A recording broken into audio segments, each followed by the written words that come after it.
The Union government and the BJP have hailed the 9th budget presented by Finance Minister Nirmala Sitharaman as revolutionary and pro-people. Prime Minister Narendra Modi too called it healthy and wealthy, but the opposition seems unimpressed, calling the budget a big letdown. Government announced the Atmanirbhar Bharat package to sustain the recovery further into the year. We also rolled out a budget in the middle of a pandemic and recession. I would like to say that the investment on Finance Minister Nirmala Sitharaman presented a blueprint high on borrowings as expected and focusing big on healthcare. Prime Minister Modi hailed the budget as healthy and wealthy, one that would kickstart all-round development. Budget में infrastructure पर खर्च में अभूतपूर्व वृद्धि के साथ-साथ कई व्यवस्थागत सुधार किए गए हैं, जिसका बहुत बड़ा फायदा देश में ग्रोथ और जॉब क्रिएशन, रोजगार के लिए बहुत लाभ होगा. With the farmers' agitation continuing at Delhi's borders, the Prime Minister stressed on the allocations for the agriculture sector. देश में एग्रीकल्चर सेक्टर को मजबूती देने के लिए, किसानों की आय बढ़ाने के लिए इस बजट में बहुत जोर दिया गया है. देश की मंडियों को यानी एपीएमसी को और मजबूत करने के लिए, सशक्त करने के लिए एग्रीकल्चर इंफ्रास्ट्रक्चर फंड से मदद का प्रावधान किया गया है. The opposition, however, isn't impressed. Congress MP Rahul Gandhi accused the government of handing over India's assets to his crony capitalist friends. Former Finance Minister P. Chidambaram called the budget a letdown. The budget was a letdown like never before.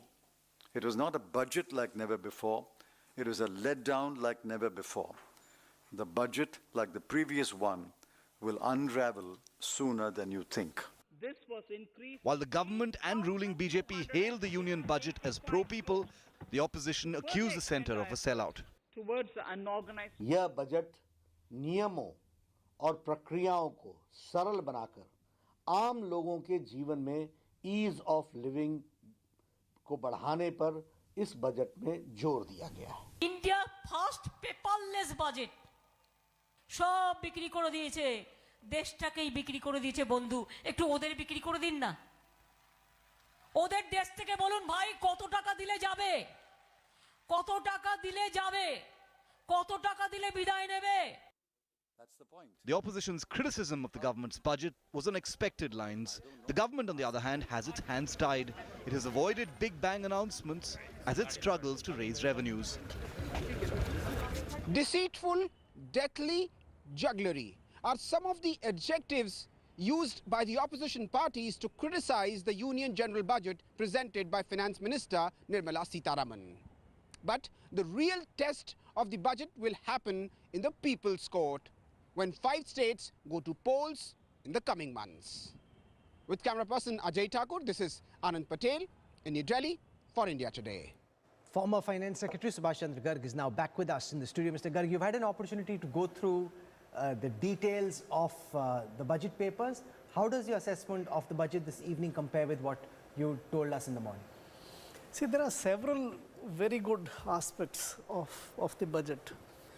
The emphasis on bringing the tapped water to everybody in the urban areas is excellent, and given the credentials of the government in implementing these kind of schemes is outstanding. The coverage to provide vaccine to everyone is again a very timely kind of measure. So these are very good aspects of the budget. I found the government's confidence in economic recovery and its ability to collect taxes to be waning, weak. The tax collection targets, the revenue targets for the next year are lower than the tax target for the current year, BE. This is amazing. It virtually assumes no growth on taxes in real terms, not even in nominal terms. Now, how come such a poor tax targeting is coming from? Either there is no confidence, or they are being more realistic, or over realistic. So underestimating this time that maybe it's better to do And that has led to very excessive reliance on debt.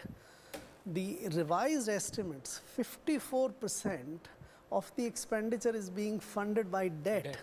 This has never happened. This is too much. This is making the country, it's good that there is a lot of cleaning which is happening. So the is that not also part of a global cycle given the pandemic, the extra reliance on debt? No, I found the confidence in not collecting taxes to be the weaker aspects. If it was that you had made excellent effort to collect as much taxes as you can, and then remaining expenditure requirement you fund by increasing the deficit, which is fine. But if you fund the deficit only by raising borrowings and not collecting taxes, that to my mind is a Okay, I want to go across to Abhishek Singhvi, senior leader of the Congress party. Dr. Singhvi, the opposition said it was unimpressed, but can you try and articulate why you believe that this is an underwhelming budget and not in keeping with what India needs at this time? I think you are using words of studied moderation, underwhelming. I mean, somebody in the economic survey said that, gave an analogy of Pujara and Panth. Now, if anybody can call this either a Pujara budget or a Panth budget, or indeed like never before, I mean, this is the most exaggerated statement. In fact, it might even be an insult to both Pujara and Panth. That was a statement before the budget. Okay, you're fond of cricket? If it's not Pujara, it's not Panth, what is it then? No, this was a statement made in the economic survey, in the context of economic survey, not by me. But let me be very quick. Now, you can discount the fact, that I'm to Congress and all. Let me try to be as objective as possible. I first asked myself, what is the good before I come to the bad and the ugly? And I really did think that health was a good initiative. And then I looked closely, and my colleague, Mr. Chidambaram, analyzed the figures. This huge increase in health also, which I actually was prepared to say is a good initiative, if done ultimately, is from 94,000 crores to 223,000 crores. But that actually hides the fact that they've added the entire vaccination cost as a health initiative, which of course they may be entitled to technically, but that is a huge amount added. They've also added, the Finance Commission's grants. So that increase in health, which was one of the good things, is not at all that much. In fact, it is pretty much the same if you minus these two figures. Capex is another thing which I think can be praised, an attempt to increase capex by 34%. But there again, there's a fudge, Rahul. That is actually going to be spread over 3 to 5 years, and it is shown to you as if it's happening the next year. But now let me come to the bad and the ugly, and there are lots of it, unfortunately. See, I was reminded of that Ghalib saying that na khuda mila na visale yaar. When, you had these fiscal increases of 20 lakhs, we kept saying, begging, please give us a fiscal direct injection. Almost 17 or 18 lakhs of that was monetary. Now, that was possibly because you didn't want to increase the fiscal deficit. Now here, na khuda na visale yaar, because you actually got a fiscal deficit of 9.5 anyway, against 3.5. Next year, nobody believes that you'll settle at 6.5, which you are just projecting. So you might have done a solid fiscal injection with some planning, and you could have given direct money in the hands if you had to achieve a 9.5 fiscal deficit. The next point in the bad and the ugly is that, you are really down to one of the lowest GDPs in COVID times in other states. Now, with these 8 times continuous decline pre-COVID in GDP, 8 times continuous. What do you have in this budget which will change it, except that it will increase naturally because of a low base? I find nothing. After so many increases in petrol and diesel, to add a cess in the name of agriculture, which is just because you don't have to share it.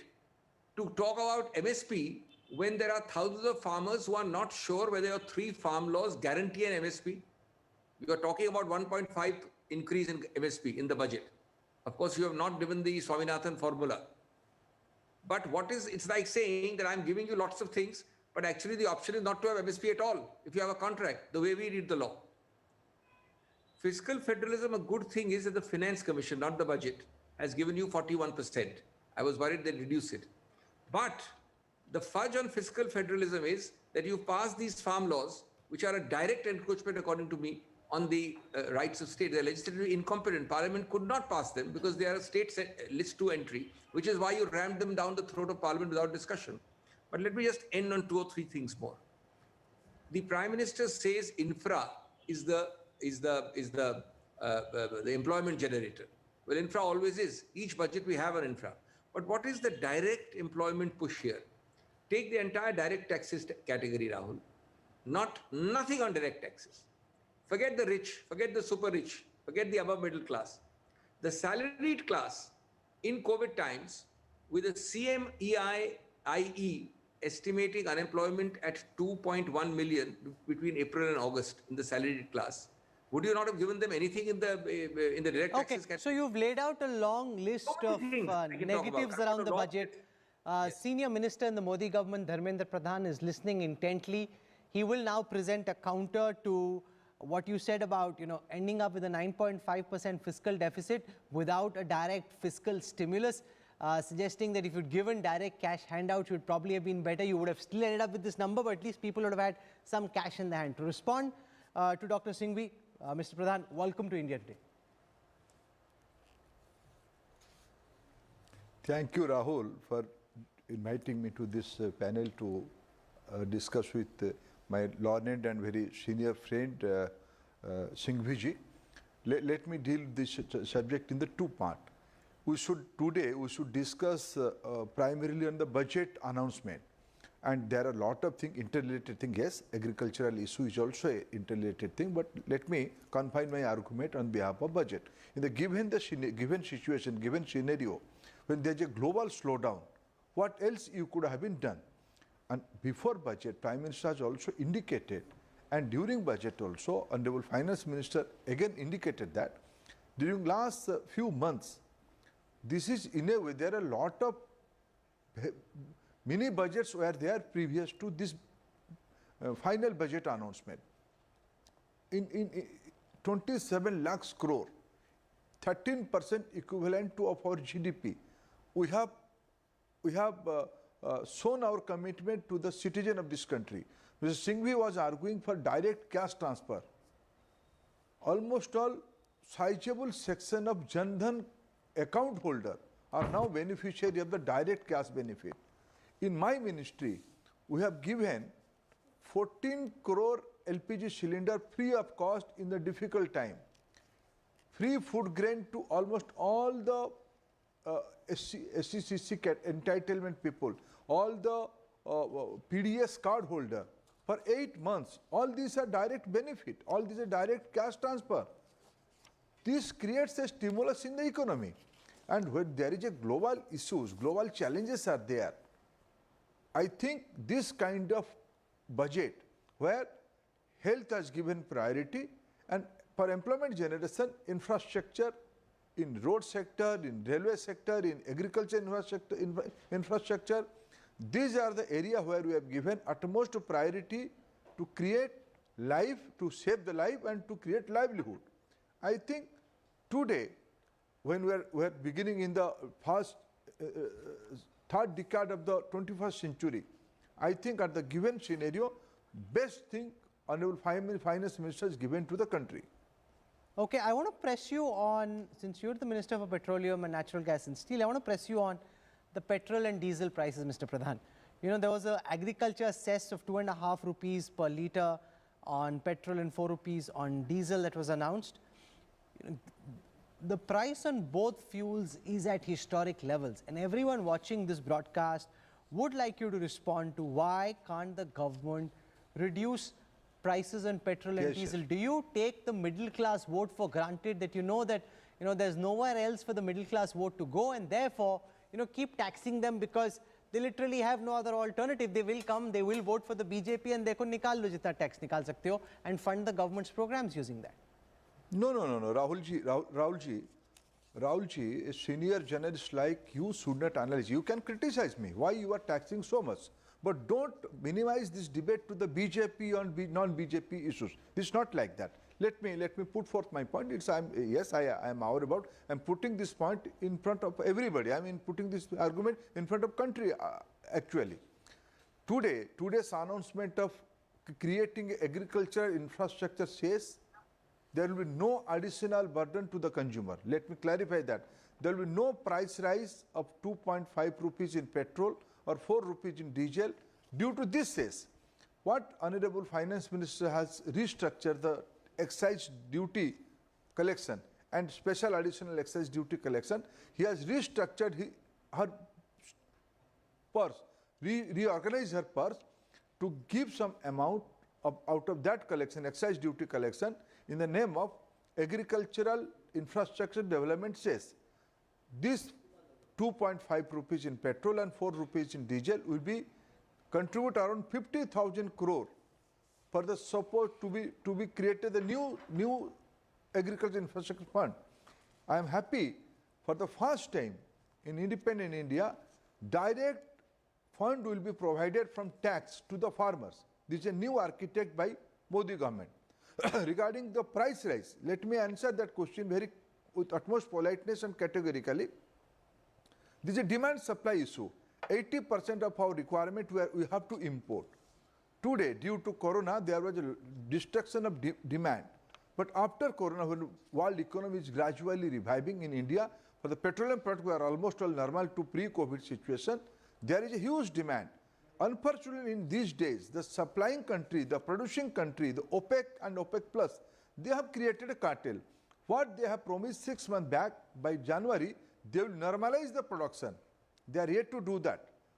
In other hand, they have squeezed to get a good price, to create a more price-centric market. They have continued to produce less. That's create a crisis in supply.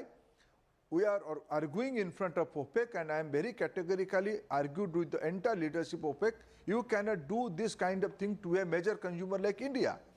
I am hopeful, I am confident the things will be gradually moving towards normalcy, and OPEC has to listen to consumer like India, and whenever there is a reduction of price, we are passing it up to the consumer. Yes, and in all this issue, how do you do your welfare activities? How do you organize the healthcare system? How do you take care of your spendings? You have to have some stock structure, transparent. We are very categorical for welfare of this country, for farmers, for workmen, for the students, for the healthcare. We have to spend some money. Okay, the former finance secretary who was with us in the studio was making the point earlier in the day, and I'd like you to explain that once again to the minister and to viewers why you believe that cesses like the farm cess that's been levied this time is rarely actually spent on the purpose for which the cess is being levied. Why is it in your experience never optimally number utilized? one, let's understand this cess has been levied by reducing the additional excise duty Correct. and the customs duty, right? So there is no effective increase as far as the consumer is concerned. Correct. That's what the minister is saying. But it alters the distribution of cess revenue or the tax revenue between the center and the state. Now this will not be shared with the states. So to that extent, the central government will retain a larger part and not give 41% on this collection to the states. So this is the effective gain. My sense is that this is basically because Finance Commission has again recommended that you give 41% of the tax revenues to the state. So it has retained the same level as last time. 41% possibly is believed to be a higher share by the central government.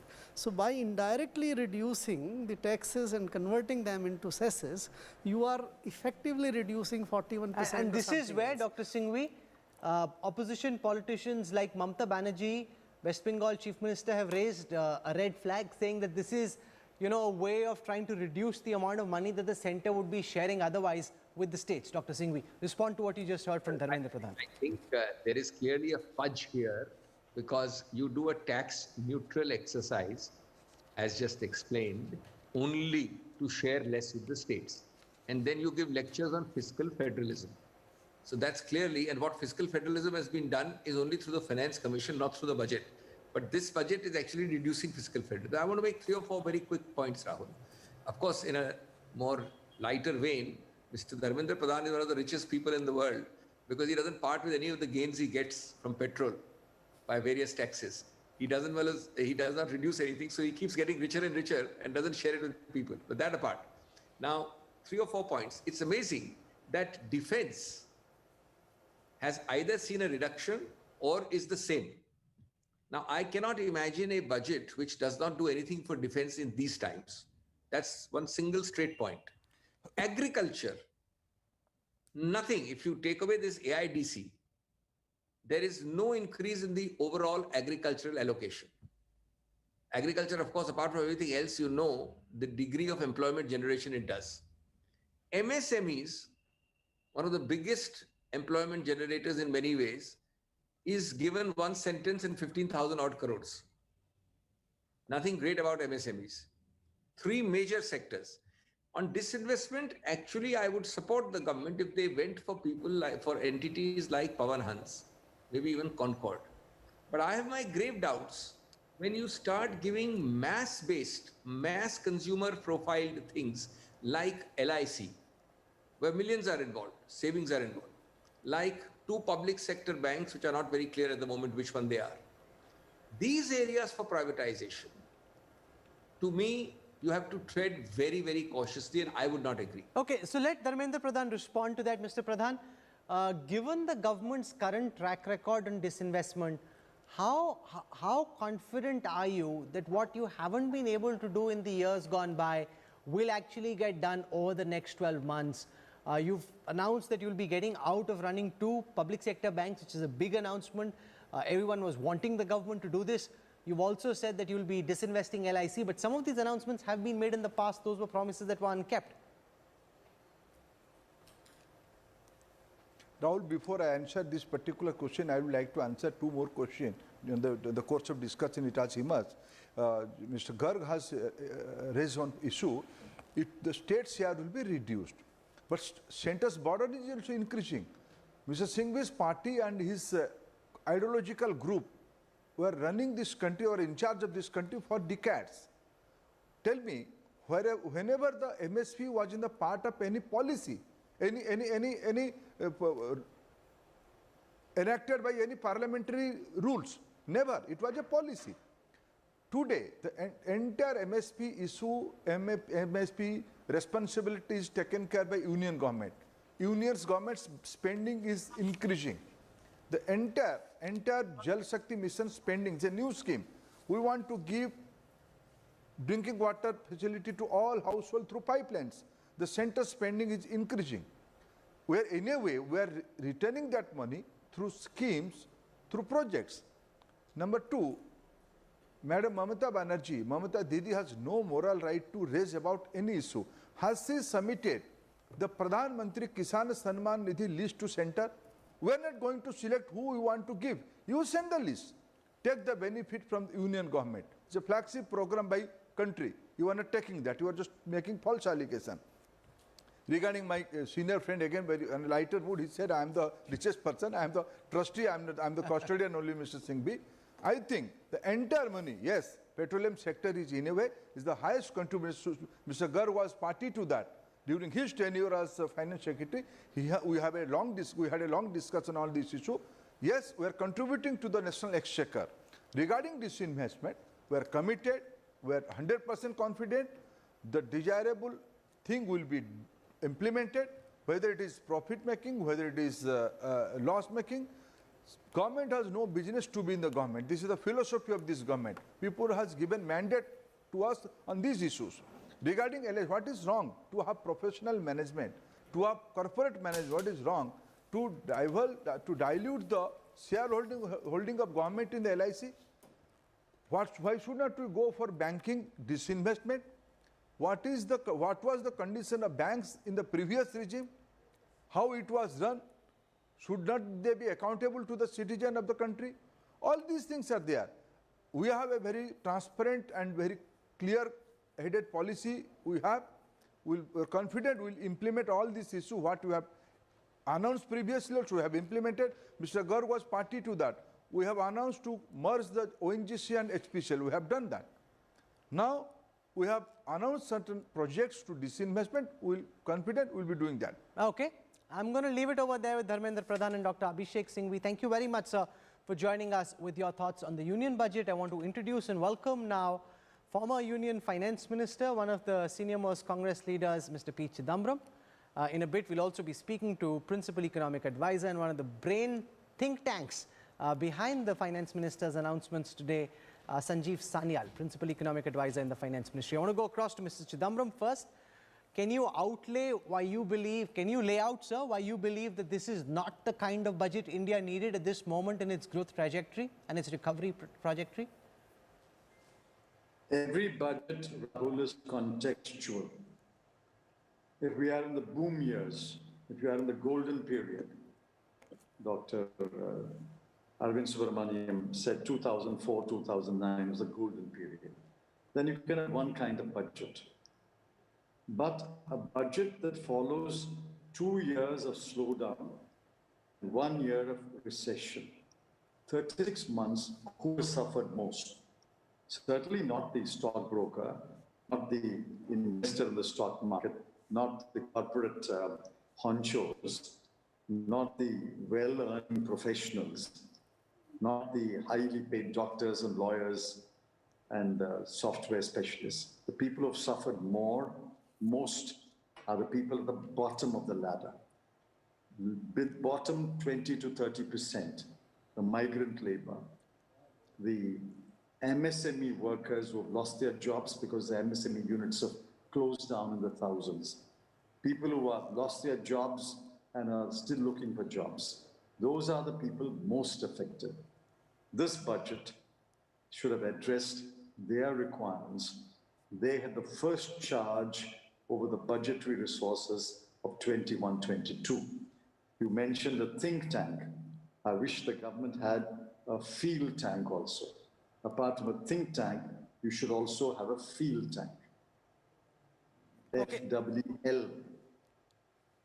Okay, let's get a quick comment. I'm coming back to you in a moment from Sanjeev Sanyal on the point that the former finance minister makes. I'm not going to draw you into a debate. Don't worry. Yes, I am not going to draw you into a debate. But Sanjeev Sanyal has been waiting. I'll take an answer and then I'll come and I'll interview you like we said. Okay? You get my interview and then go. Okay, I must, Mr. Sanyal. You know my policy. Okay. I don't get into Sanjeev Sanyal, bear with me for a few minutes. Let me ask a few more questions to Mr. Chidambaram. I'll come back to you in a bit. Okay, Mr. Chidambaram, so one, you've said that you would have liked to see more announcements for migrants who've been impacted by the recession, by the lockdowns. But the government can argue that it spent its money wisely by trying to concentrate its spending power on the infrastructure sector, on roadways, on railways, trying to increase healthcare spends. The government can argue that this is where we will get the maximum bang for every buck, and therefore this is a government that is spending its money as wisely as is possible given the circumstances. Because this is a pro-rich government. I'm nothing wrong in being pro-rich, but this is the time to be pro-poor, pro-unemployed, pro-farmer, pro-migrant labor. There are 35 million people who are looking for Manrega jobs today. Why? Because they've lost their jobs. They don't have any other job. So this is the time to look at them. See, there is a budget to be made in the boom years. There is a budget to be made in a crisis year. We made budgets in 1991, a crisis year. We made a budget in 2008, which was a crisis year. So this is a crisis year, 21-22, following 36 months of unprecedented slowdown and recession. Is this the budget to be made now? But the government can argue, Mr. Chidambaram, that as each rupee gets spent on those infrastructure projects, whether it's roadways or railways, it will have a spiral effect. The companies that get the contracts will create employment, which is a far better way of generating employment than just Manrega. You are talking like a textbook writer. When will this have effect? Will it bring food to my table tomorrow? Will it give me a job tomorrow? Have you not seen the anecdotal evidence, interviews which media is publishing, how people's monthly incomes have crashed from, say, 70,000 a month to 20,000 a month, from 50,000 a month to 5,000 a month? People are indebted. Go to rural areas in the last 8-9 months, I've lived mostly in my village. And I've traveled around the villages. There are people who are greatly suffering. Why do people line up when free food is distributed?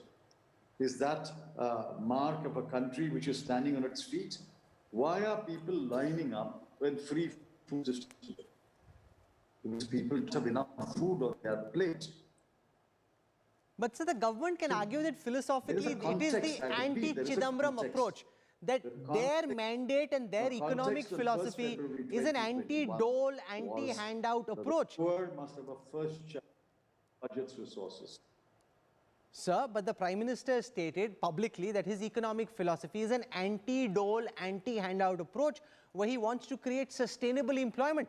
And despite the blowback that he's having to deal with, this is the approach he favors because he believes in the long term, this is in India's national interest. His approach has given us 2 years of slowdown from 8% to 4% and 1 year of recession. Jolly well, let him continue with his approach, but I would have taken a different approach. And I'm quite willing to distinguish myself from the Prime Minister's approach. We are willing to stand on our approach that there is a context and the time today is to address the requirements of the most deserving sections of the people, and they have been left out in this budget. Shankar Iyer has a question for you, Mr. Chidambaram. Mr. Chidambaram, granted that there is a lot of murmur in and people are upset in MSME sectors, particularly export units, people in the bottom of the pyramid were expecting some kind of direct benefit transfer. People in the middle class were expecting some kind of tax cut or improved exemption limits. My question to you, as a former finance minister and as a leader of the Congress party, is how would you have done this differently? How would you have made this provision?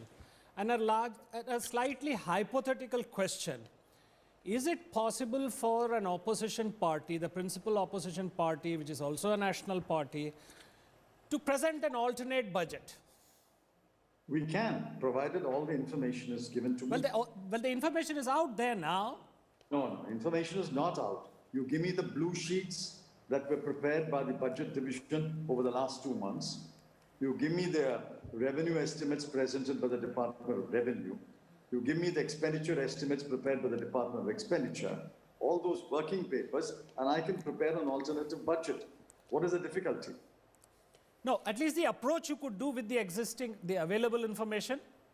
Nothing is available. Please understand. We have to dig into our digital instruments to find out what the numbers are. And they get contradictory numbers. Should they not have printed at least 1,000 copies for members of parliament who are going to pass this budget, be that as it may? My approach would have been, I would have done a direct benefit cash transfer to the bottom 25% of the people for at least 6 months. Number 2, I would have devised a rescue plan for MSMEs. Low cost, liberal loans, working capital, moratorium and repayment so that the jobs come back. What are those jobs? These are jobs for the semi-educated, the semi-skilled and the unskilled. 80% of all jobs are in the MSME sector. I would have devised a rescue plan for the MSMEs. I would have cut GST rates. I would have unified the GST rates so that private consumption will rise. Private consumption is an engine of growth. That is sluggish today. Number 4, I would have encouraged public sector banks to lend and told them, don't worry, every loan will not be probed. I will rein in the CBI, the ED, and the other departments which are probing every loan. I would have certainly abandoned protectionism. Protectionism is the old Bombay plan that was discarded long ago. Why are we sticking to protectionism? Look at the annexure.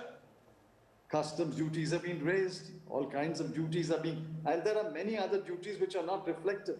There are anti-dumping duties, there are safeguard duties, there are anti-evasion duties of people who evade dumping duties. I mean, those are not even reflected. I know as a lawyer because we handle those cases.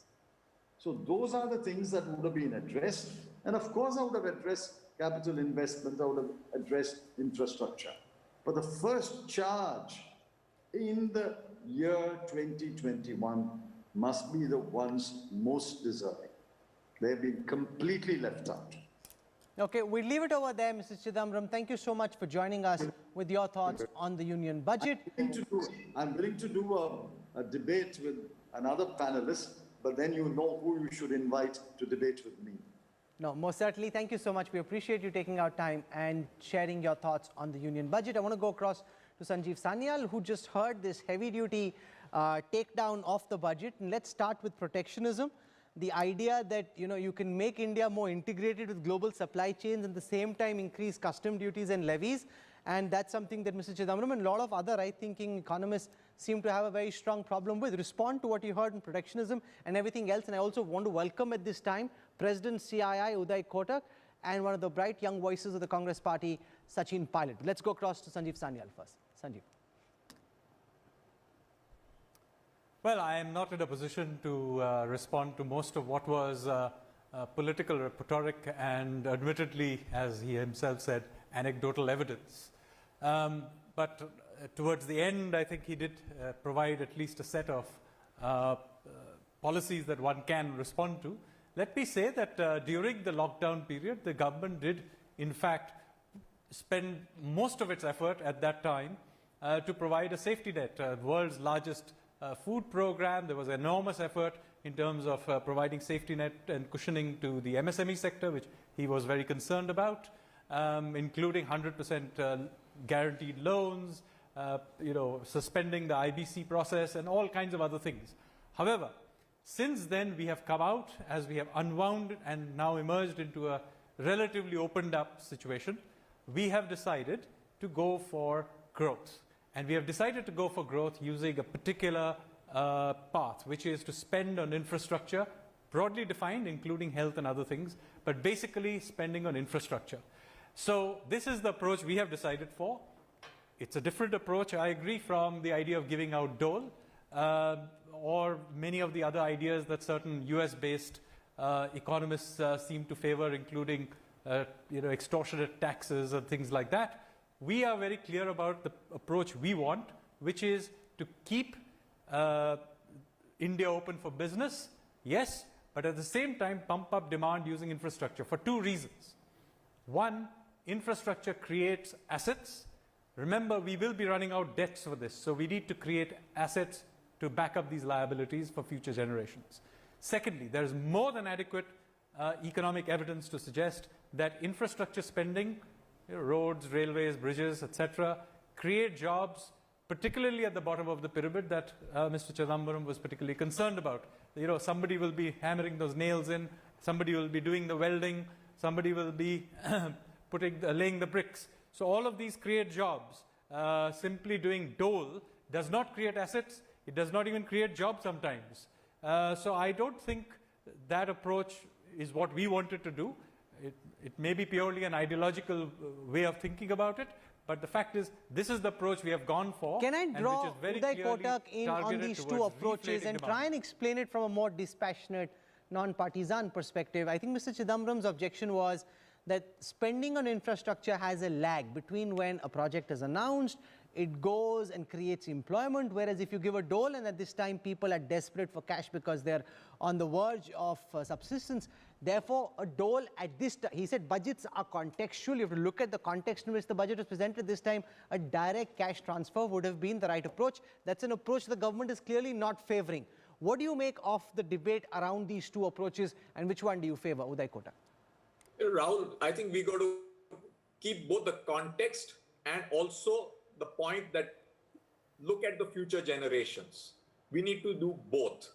One of the challenges of our current situation, fiscal situation, is that we have a very large component of our budget deficit, which is now being subsumed by interest payments. Therefore, any further revenue kind of deficit is a effective borrowing from the future generations. I understand the context, which may be the current situation, but I genuinely believe that creating real assets at this point of time out of borrowings, and therefore the entire shift of the budget from revenue expenditure to capital expenditure is something which I believe will create demand through the spending which will happen today. Infrastructure assets take time to happen, but the spending happens before the outcomes start. And I am in favor of effectively not leaving the future generations with more debt without corresponding assets. And therefore, it is a choice.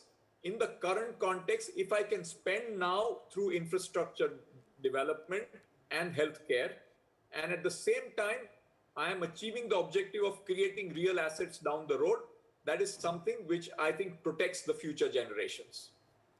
Sachin Pilot, are you concerned about India taking a protectionist turn?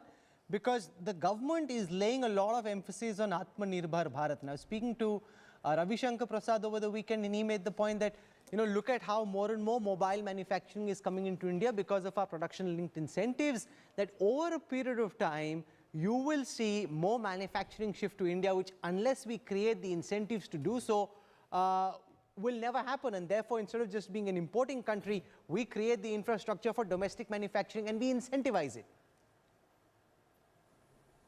Mr. Pilot.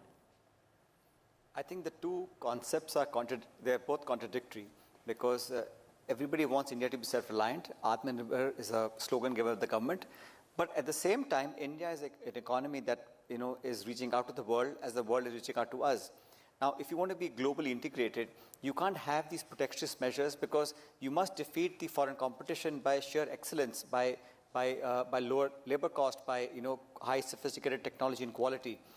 So in principle, I think that's a bit contradictory. But more importantly, the budget basically is an intent of what the government wants to do. And this year, especially, Rahul, because we had the pandemic this year, the people of India were watching at this budget with great excitement and expectations. Unfortunately, the large chunk of our society, I think, has been left unaddressed. You talk about infrastructure, creating demand, etc. But I think you need disposable income in the hands of the poorest people, not only for subsistence, but also to incentivize and get the impetus for demand. If you have demand and consumption, you'll have more production. India is a consumption-based economy. We are not a Singapore or a small island nation. We are a large country. So how do you get people to come out and spend more? Therefore, I think earlier discussions were about how we should have had more cash transfers directly. But I think a mix of both. You spend on capital expenditure, you lay out budgetary allocations, but at the same time, the poorest amongst us. I mean, people talk about this V-shaped curve and how India, the economy is reviving, but we still have farmers committing suicide. We have kids who are malnourished. We have people who are on the threshold of poverty. Those middle classes, lower middle classes, that have been completely left out. The unorganized sector, for example, has not even been addressed. So these are people's issues. The intent of the budget speech should have really been addressing people who are in distress, who need the reaching out and the helping hand of the government, as opposed to creating trust and research institutions, etc. Those are long-term issues. Desperate times call for desperate measures. I didn't see a single desperate measure to alleviate the poverty-stricken and the job losses that people have faced. How are we helping them get out of the situation? Okay, I want both Mr. Amitabh Kant and Sanjeev Sanyal to respond to the points that Sachin Pilot has made. Disposable income in the hands of the people, that was the need of the hour. More focus on unorganized sector and the distressed sectors. And Mr. Amitabh Kant, the idea that both Sachin Pilot and before him Mr. Chidambaram raised, that the idea of raising tariffs, creating protectionist barriers, goes against the idea of making India an integral part of the global supply chain. You have to win because you can produce better goods at cheaper prices rather than create artificial barriers. Amitabh Kant, welcome. Rahul, you've got to see the budget in the context of the various Atmanirbhar Abhiyan announcements which were made earlier, the 3 packages and the PLI scheme. The production-linked incentive scheme covers 13 sectors, and what it talked about was making Indian manufacturing global in size and scale and making India a very integral part of the global supply chain. And this was reiterated in the budget again today by the Finance Minister. So, objective is that in these 13 sectors, India will penetrate global markets and we'll support the Indian companies to do that. So there is, and the other issue, if you look at the part B of the budget, is for the MSMEs, the duties and taxes and anti-dumping duties have been done away with in a range of critical items, which will make raw material and intermediate goods available to our MSMEs at lower prices, make them more competitive, and make Indian products more competitive in the global markets. Okay. Sanjeev Sanyal, I want you to respond to what you've been hearing from Sachin Pilot and Uday Kotak and the point that Subhash Chandra Garg, the former finance secretary, made over the excessive reliance on debt to fuel the government's projects and the possibility and the apprehension that this could create a huge burden for generations to come. So let me first respond to the earlier point, which was about creating transfers and so on. And there was a lot of talk about context. Yes, there was a context for the first half of the financial year, where you will remember we did exactly that. This is the government that did transfer money to Jan Dhan accounts. In fact, that entire approach is based on something that this government created. It also put in place the world's largest food program and actually provided 800 million people with very cheap of almost free food. So it is not the case that we do not recognize that there is a context where you need to create a safety net. However, the economy has been now open for 3-4 months. We can clearly see demand coming back. You don't have to believe me, just look out of the window. And now the context is to ramp this up. Now the experience is that under these circumstances, simply providing transfers does not really help. The other countries have done it. In most places, if you are in a situation where people are afraid or of where their future job prospects are, then they will not spend it, they will just take the money and save it. This is basically what happened in the US and many other places. So what happens is you don't get the multiplier effects of growth. So we have no choice but to go out there and spend it ourselves. Now, it's not as if when we do this, we don't create jobs and demand. We do. After all, when you create infrastructure, which by the way, doesn't have to be finished at the end, the sheer process of building the infrastructure is the demand. And therefore, that creates the jobs, that creates income, and that consumption kicker that you want comes from this. Now, we have done this business of consumption-led, oh, we are a poor country and will always remain a poor country, and we must always rely on this dole approach. We have done this for 70 years. We are done with it.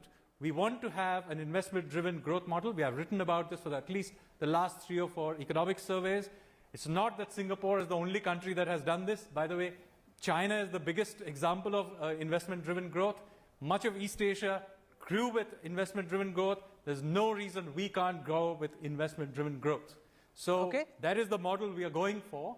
I'm afraid it may not fit some people's ideology, but this is the model. Mr. Uday Kotak, you had a what's second the question feedback about, that you've picked up? Just give me a minute. Let me finish. Okay, go on. Go on, Sanjeev. Yeah, so the other thing is, there was this issue about debt that Subhash Garg also came up with. He's right that we are running up debt. That is precisely the other reason why we want to go for investment-driven growth, because we are creating assets which also generate the future generations will be able to pay off from the income streams created by that. So investment-driven growth both creates demand and it creates assets. So this is why we have gone for this approach. Okay, so Uday Kotak, as president of the largest industrial chamber, what's the feedback you've picked up from your peer group about whether this budget in any way speeds up the process of the private sector joining the growth party? The GDP can grow at the speed which we needed to for India's growth and development in the future only if the private sector joins the party. Do you think the budget incentivizes, pushes, nudges corporate India to try and start investing afresh? I think the private sector genuinely believes this is a growth-oriented and a reform-oriented budget. 3 sectors where there is a very significant push of capital expenditure. It's infrastructure, healthcare, and cleaning up of the financial sector. Private sector believes that if growth comes back, then you see the capacity utilizations go up, and that is the point at which private sector will start investing. What we need to, at the same time, handle with care, and this is where I have confidence that the government and the RBI will handle this deftly, is that as we go for additional borrowings for kickstarting this growth at a much higher pace, we need to keep the overall interest rate cycle in a reasonably stable range. Therefore, stability on tax rates is welcome. Stability on interest rates within a range is important. And if we can achieve this, capacity utilizations will start going up, and the big push from the government spend will create that kickstart for private sector to join. And I am confident that on the back of this budget, we will see private sector animal spirits come back. Sachin Pilot, in the end, is it not really down to the government of the day deciding the economic philosophy that it feels most comfortable with? You can argue that doles are actually easier and politically more expeditious, whereas, you know, the likes of Amitabh Kant, Sanjeev Sanyal and others in government are pushing for the tougher approach, which doesn't have the short-term gains, but over a longer term, create more sustainable employment generation. Mr. Pilot? Just to put things in context, the 10 years that UP was in government, we had 8% plus growth rate. So I don't think anyone should sit out and pontificate about how me or my party are not pro-growth. We are pro-growth, pro-investment, pro-high living standard for everybody. But please understand, sometimes the government of the day falls prey to its own propaganda. I think we have to face the reality. It's good to talk about stock markets and high numbers and, you know, net investments, etc. But there is a large chunk of our country that is feeling left behind. My only submission is that this budget does not take into account the aspirations and the desperation in which I've seen people in rural areas. I've seen graduates looking for Narega jobs. So that job incentivization is not happening. The big ticket items can be there, could have been there next year. But this year was a desperate year. This year people were looking for some solace, some comfort, middle classes, tax concessions, money in the hands of the housewives. You know, petrol, diesel, cooking gas is so expensive. You have to have a heart. You can't just do cold numbers, right? This year is a year that people were checking a government with the full majority, had the cushion, had the headroom to do all of that, but they chose to do something else where the money will now be pushed for next year and year after that. I think the human aspect of the budget is completely missing. So you can make a policy point. It's not about economics and politics. The point is, this is India. It's not about opposition and government. You have to have a humane face when you present a budget. And I think that was totally missing. Look at the atmosphere against the farmers today for the 3 farm bills. Not a single word. In fact, the capital expenditure on farming has reduced. The Kisan Swaiman amount has been reduced. You're putting cess on for agriculture, but where's the money going? I think all of that is missing in today's the finance minister's speech. Okay, Mr. Kant, you know, government being accused of falling prey to its own propaganda, aspiration and desperation of the rural classes not being taken care of, Manrega allocation actually being reduced 42% at a time when in several parts of India people are desperate for Manrega jobs. So Rahul, you have to see the budget in its totality, and the budget is simply phenomenal because it pushes for investments around all sectors of the economy. It pushes for asset monetization. It pushes for overall productivity enhancement in the economy. I mean, where is efficiency going to come from? It is going to come from a lot of assets which the private sector will operate and run. It sends out a very clear message that the government is going to focus on human development index, on education, health, nutrition, and a huge amount of focus has been laid on these sectors. But other areas where government is not well equipped to run must be run by the private sector. And that is really the key point. If roads, railways, many other areas, it sends out a clear message that banks, including 2 banks, it sends out a very, very strong message of 2 private banks and an insurance company being given to the private sector for operation purposes. And therefore, these are areas the country must look forward to growth. The government has taken a conscious decision to push for growth.